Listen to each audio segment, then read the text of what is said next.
আসসালামু আলাইকুম। এই সময়টা শুরু হচ্ছে আস্তে আস্তে ডেঙ্গু জ্বরের সময়, অর্থাৎ এপ্রিল থেকে অক্টোবর মাসে কিন্তু আমাদের দেশে ডেঙ্গু জ্বরের প্রবণতাটা বেড়ে যায়। আসুন আমরা জেনে নিই যে ডেঙ্গু জ্বরের লক্ষণগুলো কী কী।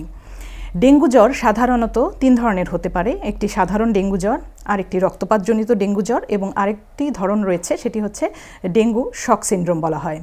সাধারণ ডেঙ্গু জ্বর হলে দেখা যাবে বাচ্চার উচ্চমাত্রার জ্বর রয়েছে, 2 থেকে 7 দিন পর্যন্ত এই জ্বর হতে পারে এবং জ্বরের 2 থেকে 3 দিনের মাথায় সারা শরীরে লালচে দানা উঠতে পারে, যেটি ডেঙ্গু জ্বরের সাথে হয়। এবং এরপরে দেখা যায় বাচ্চার তীব্র মাথা ব্যথা অথবা চোখের পিছন ব্যথা, চোখ ব্যথা, তার সাথে সারা শরীর ব্যথা এবং জয়েন্ট ব্যথা।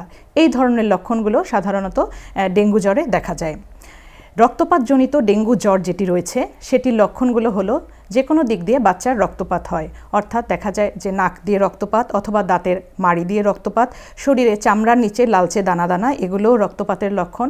পেট ব্যথা হতে পারে, সাথে পায়খানার সাথে রক্ত যেতে পারে, প্রস্রাবের সাথেও রক্ত যেতে পারে, এমনকি যদি বমি হয় সেখানে বমির সাথেও কিন্তু রক্ত যেতে পারে।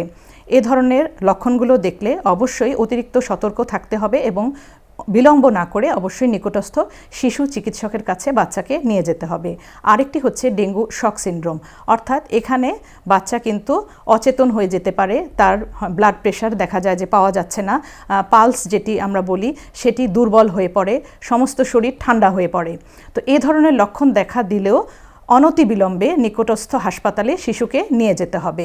মনে রাখবেন, যেহেতু এই সময়টায় ডেঙ্গু আরম্ভ হচ্ছে এবং ডেঙ্গুর রোগী হাসপাতালে আসছে, আপনার অতিরিক্ত সতর্কতাই পারে আপনার শিশুর জীবনকে সুস্থ রাখতে।